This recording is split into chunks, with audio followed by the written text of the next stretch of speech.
Hey guys, welcome back to my channel. Charlene Norah here. Thank you so much for joining me in another video. Today's video is going to be just a talk through skincare routine. I know last time you guys are so used to me just doing my makeup or do my skincare routine, but today I just want to show you guys and give you guys some tips. As you saw on my title on do's and do nots for dry skin, I'm trying to expand my knowledge in skincare, and as I'm expanding and learning so much more about skincare, I definitely want to come out here and share it with my subscribers and my family and just share it with everybody else throughout the world, because I realize that people are so interested in learning how to improve their skin, learning how to just basically work on their skincare, because not everybody likes wearing makeup, and I personally just feel like I definitely want to help those who don't want to wear makeup how to improve their skin and how to stay youthful, how to protect your skin from the sun, and all these things that we really want to know in terms of our skin. So starting off today, I am going to talk about do's and do nots for dry skin. The reason why I'm starting off with dry skin is because I'm more knowledgeable in dry skin because I do have dry skin, right? So I feel like since I'm knowledgeable in this area, I want to be able to talk to you guys about this to start off. So if you want to know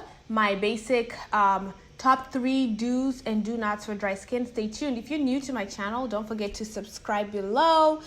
Hit that bell so you're notified when I post a video. And so without further ado, let's just get into the video. So when it comes to dry skin is basically skin that is lacking moisture, is not able to produce enough sebum. Because it's so dry, it's not able to produce any sebum, so it just keeps it dry. If you want to know if you have dry skin, basically cleanse your face, and when you get that sandpaper feeling, or that feeling that's just very like, you just feel like when you're moving your face, you feel like something's missing, like it's just very dry, like that feeling that feels like it needs some moisture, that's how you know you have dry skin. If you take care of your skin really well, sometimes for me, when I'm like really having a good cleansing routine and a really good skincare routine, sometimes my skin doesn't always feel very flaky after I cleanse it. It actually feels good, and that's how I know my skin is performing well, because once I get out the shower, it doesn't feel as sandpapery, then I'm doing well. But if you want to know if you have dry skin, just try that. I think that's the best way to test to see what type of skin you are if you're not sure. So we're gonna start off with don't. When it comes to dry skin, now my number one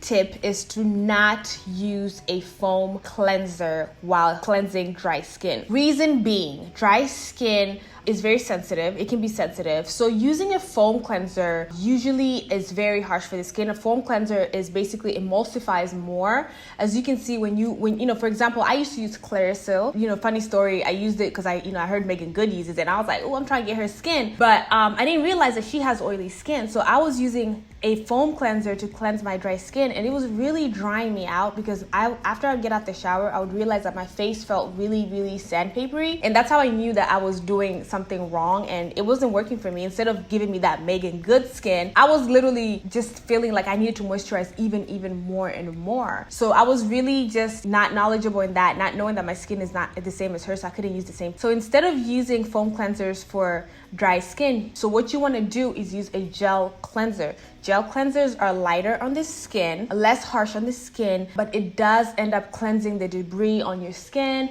and it doesn't go in too much into your pores, and it's able to still maintain that hydration. So you want to use a gel cleanser. A really good gel cleanser that I like to use is by Acure, Acure. It's a really, really good gel cleanser. I've been using this for about like 2 years now. It's pretty affordable. I usually get it for like $7.99. Sometimes it goes up to $9.99 at Whole Foods. So I would definitely recommend a gel cleanser and not using a foam cleanser. You also want to be able to cleanse your skin. Instead of cleansing your skin for 20 seconds, you want to be able to cleanse it for up to 60 seconds. The 60-second rule I've tested it out. It really, really works out. I hear a lot of people talking about it.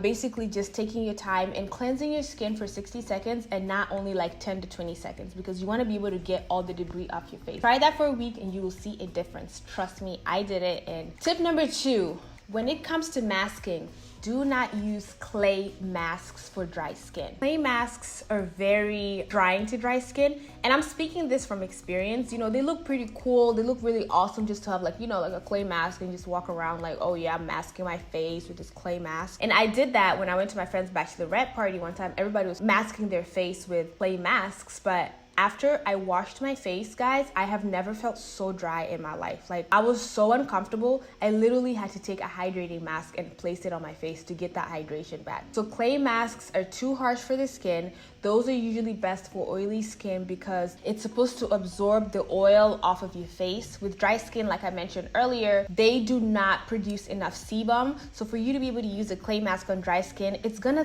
pretty much strip all the oil and absorb all the oil that you barely have on dry skin. So using that is a complete contradiction to dry skin and completely unnecessary. So what you want to do with dry skin, you want to use a hydrating mask. Hydrating masks sometimes, they come in form of like oils. I like to use the hydrating sheet masks that when you take it off the package, it basically has all these like humectants. It can have like aloe, anything that's very like gooey. Like I said, aloe is a really good humectant. Rose water is another great humectant. Any oils, natural oils, these masks, if they come with that, those are really good for dry skin because you want to be able to give your skin hydration and not take away what it does not have, and that is the oil production that we barely have for dry skin. So please don't use clay masks. I know they're really cute and they're really pretty, but if you have dry skin, don't use it. Like, it's just really not beneficial to use because it just makes you dry. Like I said, I've tested it out and it did not feel comfortable at all, and I had to balance that out with hydrating masks. A really favorite hydrating mask for me that I like to use, again, it's going to the same brand with Acure. You can find these masks in Whole Foods. Whole Foods is really great masks that are really, really natural. I like to use, more so like natural masks because, they just produce that like natural, they have those natural humectants that you really need for your dry skin. So you can get it from Whole Foods. I also like to use the brand Nug, and it's really good because it comes in a small packet. They say that you should use it once, but I can use that up to 4 times and then seal it up and continue to use it again. And that's a really great hydrating mask. You can use an overnight hydrating mask as well if you can find some. I just usually don't like to use that because I don't know, like for me, I just feel like when I sleep and stuff, I just don't want the masks all over or whatever, and I like to hydrate my face at night and moisturize, but that's a different story. Using those 2 brands is a good place to start for those of you who are unaware of what kind of masks to use. Tip number 3, when it comes to toning for dry skin, I would highly recommend not using a toner that has alcohol in it.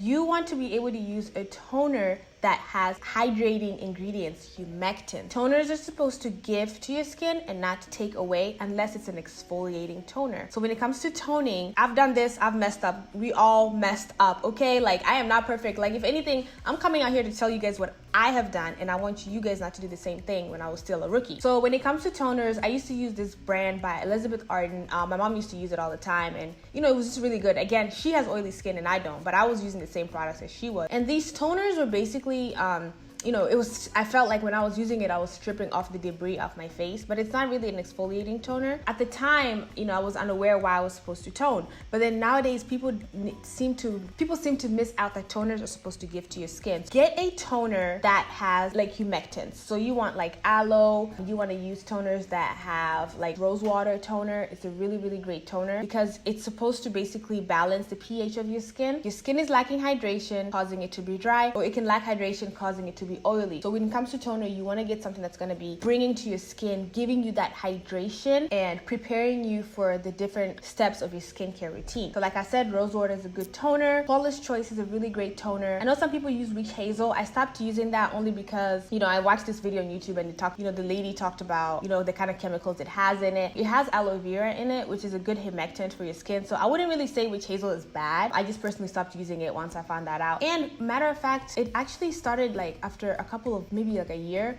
it started the color of the toner changed, which is really weird because it came into a clear bottle and now it's like it changed the color. So I don't know if it's the chemicals that in it, something in it just didn't seem right to me. So I'm really glad I stopped using it. Fresh Beauty has really great rose water toner. It's very pricey to me because it's about $40. I personally think it's kind of expensive for what I'm getting because it's like if I'm using it every day, I don't want to pay $40 for it. So I would recommend the rose water by Heritage. It's like $10 and it lasts a very long time. So when it comes to toners, do not use toners that have alcohol that strip away unless it's an exfoliating toner, except get a toner that has humectants that's going to bring to your skin, it's going to hydrate your skin, and it's just going to make your skin super balanced. So those are the top 3 tips I have for dry skin, the do's and don'ts. I hope you guys really enjoyed. I hope you guys really learned something from this video. I just wanted to share with you guys that there are more and more tips that I could share with you guys, but I just wanted to start with top 3. If you guys have any recommendations, any questions, or any videos you want to see, please feel free to comment below, and I will be more than glad